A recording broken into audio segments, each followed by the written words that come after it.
Él falleció al instante. Según yo lo encontré, yo le pido disculpas a los familiares por lo que voy a decir. Hoy presentamos al hombre que fue testigo directo de una de las escenas más estremecedoras de esta tragedia. Miguel Marte, director de la Defensa Civil en Santo Domingo Norte, no solo lideró las labores de rescate, fue él quien encontró con sus propias manos el cuerpo de Ruby Pérez, sepultado bajo los escombros. Su relato hasta ahora casi en silencio guarda detalles que nunca se han contado. Respeten a los muertos, el tipo estaba ahí muerto en medio de esto. ¿Para qué están hablando de su vida si él no le gustaba que hablaran de su vida privada? Momentos que marcaron su vida y que hoy decide compartir con nosotros. Hoy nos acompaña un hombre que vivió, desde adentro, uno de los momentos más desgarradores que ha enfrentado el país en los últimos años. Un testigo directo, un rescatista, y también un ser humano que nunca será el mismo desde aquel día. Nos referimos a Miguel Marte, director de la Defensa Civil en Santo Domingo Norte y también encargado de la gestión de riesgos de la alcaldía. Pero su título hoy no importa tanto como lo que vivió con sus propias manos. Fue él quien encontró el cuerpo de Ruby Pérez, entre los escombros. Fue él quien sintió en carne propia el peso del silencio, del miedo, de lo irreparable. Y hoy, por primera vez, se atreve a contarlo sin filtros. Lo que vivimos ese día no fue solo duro como socorristas, fue devastador como seres humanos. Y agradezco poder contarlo. Porque hay cosas que aún no se han dicho. ¿Desde qué momento estuviste involucrado en el rescate? Llegué poco después del colapso. Apenas minutos más tarde. Recibí la llamada, salí directo al lugar. Desde que puse un pie allí, supe que esa escena me iba a perseguir por mucho tiempo. Estuve desde el principio hasta el final. No me moví de ahí. ¿Qué fue lo primero que viste al llegar? Caos. Desesperación. Gente gritando. Algunos corrían, otros lloraban. Era como si el tiempo se hubiera detenido y todo estuviera cubierto de polvo. Me acerqué a mi director provincial y le dije, estoy aquí, ¿qué necesita? Al inicio, coordinábamos entregas de alimentos y suministros para los rescatistas, pero algo en mí no me dejaba quedarme ahí. Yo necesitaba entrar. Necesitaba ver. Necesitaba ayudar. Miguel no duda al hablar de lo que encontró. La estructura estaba colapsada, pero no como muchos imaginan. Había vigas de concreto enormes, como cuchillas suspendidas en el aire. La gente decía que el techo se sostenía por columnas, pero no. No había columnas en el centro. Y esas vigas, cuando cayeron, lo arrasaron todo. ¿Cuántas personas lograron sacar con vida? En total, junto a mi equipo directo, rescatamos entre 30 y 40 personas. Pero no todas con vida. Algunas ya no respondían. Las primeras horas fueron cruciales. Hasta las 8 de la noche aún lográbamos sacar personas con signos vitales débiles. Recuerdo 2, 3 quizás, que aún respiraban. Después de eso, cada rescate era más difícil, más doloroso, más silencio. Pero entonces, la historia da un giro. Uno que aún Miguel no olvida. El momento en que lo llamaron para intentar llegar a Ruby Pérez. Llevábamos ya 6 o 7 cuerpos sacados de esa zona. Y entonces alguien dijo, creemos que Ruby está ahí. Pero había un problema. Esa zona estaba completamente restringida. 2 vigas suspendidas amenazaban con caer. Tenía cintas rojas. Nadie debía pasar. Pero algo dentro de mí me dijo, tienes que ir, punto. Pidieron tiempo. 10 minutos. Luego 20. Solo eso. Solo lo necesario para traerlo de vuelta. Empezamos a mover escombros lentamente. Con mucho cuidado. De repente, vi algo. Era el pedal de un micrófono. Lo aparté. Seguí escarbando. Entonces vi un zapato. Negro. Solo la punta. Después, una pierna. Y luego, una mano. Miguel se detiene. Lo recuerda todo, con precisión. Me dijeron que Ruby usaba una prótesis. Al tocar las piernas, intenté notarlo. Pero no sentí nada extraño. Seguí excavando. Cuando vi el rostro, supe que era él. Estaba ahí. En silencio. Sin vida, pero entero. Lo envolvimos con respeto. Con cuidado. Como si el país entero nos estuviera mirando. Ese día no terminó cuando salieron del lugar. No terminó cuando las luces se apagaron. No terminó cuando los aplausos llegaron. Porque lo que Miguel vio, se le quedó en la piel. Yo he visto muchas cosas en esta carrera. Muchas. Pero eso no lo voy a olvidar nunca. No solo por quién era Ruby, sino por lo que representaba. Por el silencio. por la energía que había en ese momento. Era como si todo el lugar supiera que lo habíamos encontrado. La familia de Ruby lo supo. Y le dieron un lugar especial durante la Guardia de Honor en el Teatro Nacional. Pero más allá de los homenajes y los actos oficiales, Miguel se quedó con algo más valioso, la certeza de haber estado en el lugar correcto. De haber hecho lo que era necesario. Aunque nadie quisiera verlo. Aunque doliera. Miguel Marte no lo supo de inmediato, pero estaba a punto de encontrar algo más que un cuerpo. Estaba a punto de enfrentarse cara a cara con una escena que jamás podrá olvidar. Fue casi medianoche. Eran exactamente las 11:49 de la noche, Miguel lo recuerda con una precisión que duele. Entre los escombros, en medio del concreto, el polvo y el eco de los pasos apurados, algo llamó su atención, la punta de un zapato. No lo gritó. No lo celebró. Solo respiró hondo.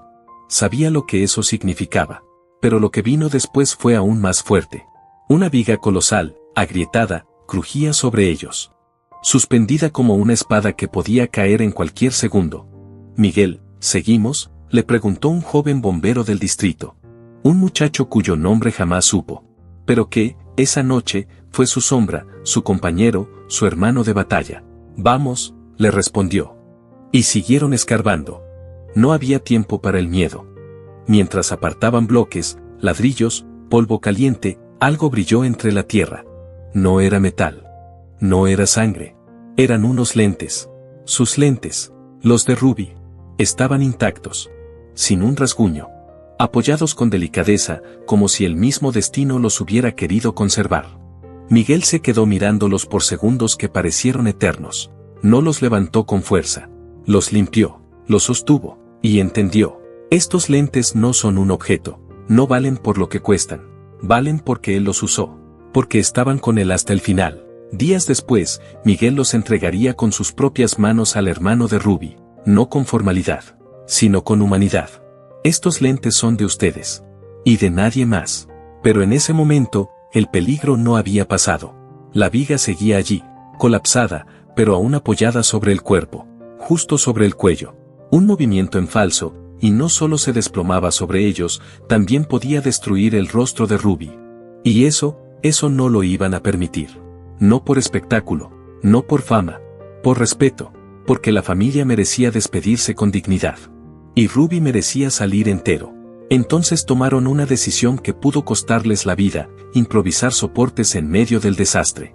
Madera, tubos, pedazos de concreto, lo que sirviera para sostener esa bestia de cemento. Una maniobra que no estaba en ningún manual. Una acción que solo nace del corazón de alguien que no está ahí por obligación, sino por vocación. Mientras tanto, autoridades los llamaban. La alcaldesa. Oficiales. ¿Tienen novedades? Miguel no respondió. Díganle que no puedo hablar ahora, le pidió al hermano de Ruby. Porque en ese instante, la única prioridad era rescatarlo. No decirlo, hacerlo. Y entonces pasó algo inesperado. La grúa se activó. La viga empezó a moverse lentamente. Y al levantarla, todo quedó en silencio. Miguel miró hacia arriba y ya no había nadie. Los otros rescatistas se habían retirado. Comprendieron que ese espacio era demasiado frágil. Demasiado traicionero. Pero Miguel y el joven bombero no se fueron. Se tiraron al suelo. Siguieron escarbando. Hasta llegar a él.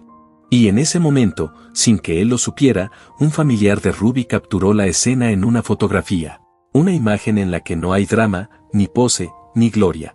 Solo dos hombres, en silencio, rescatando a otro con el alma.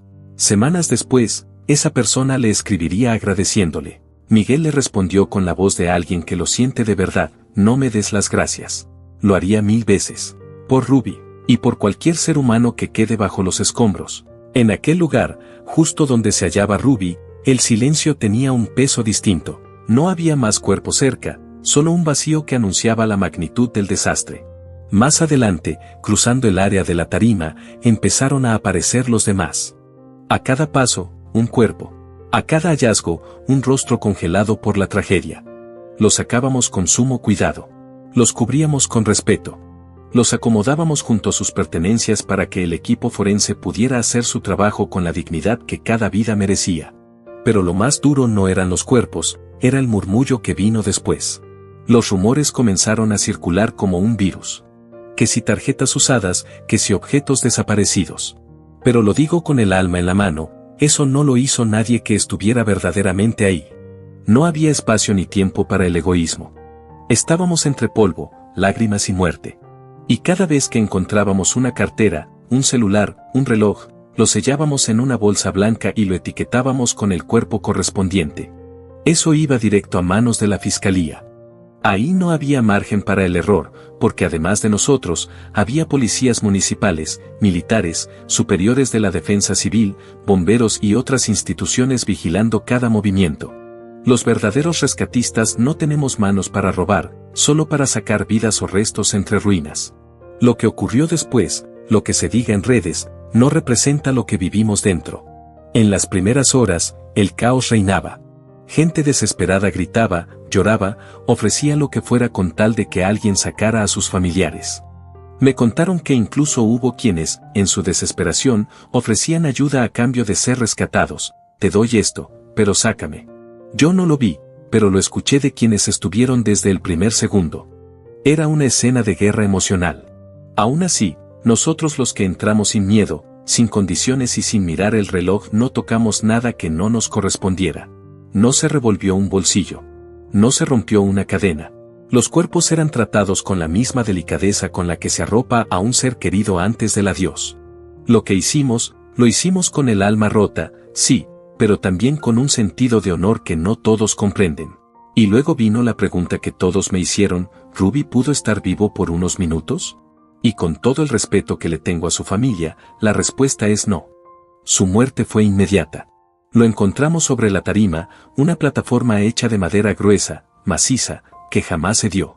Si esa tarima se hubiera roto, tal vez habría caído a un nivel inferior, y con el favor de Dios, quizá hoy estaríamos contando otra historia. Pero no. Su cuerpo quedó atrapado en una postura que no puedo detallar sin sentir un nudo en la garganta. No quería hablar de esto.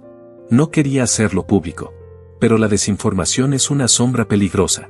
Se ha dicho que un perro lo encontró, que estaba cantando en el momento del colapso, que gritó.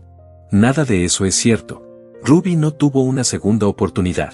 Y yo mismo le comuniqué esa verdad a sus familiares. No con datos fríos, sino con la compasión que la verdad necesita cuando duele. Ese día, mientras intentábamos rescatarlo, sentí como el mundo se detenía a nuestro alrededor. Junto a mí, un joven bombero cuya identidad aún no conozco se quedó hasta el final. Nunca me dejó solo. Escarbó conmigo, bloque tras bloque, sin decir una palabra de más. Cuando alzamos la viga que estaba a punto de desplomarse sobre el cuerpo, lo que vi fue un vacío.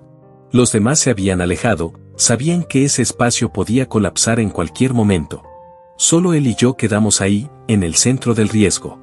Nos tiramos al suelo y seguimos. No había marcha atrás.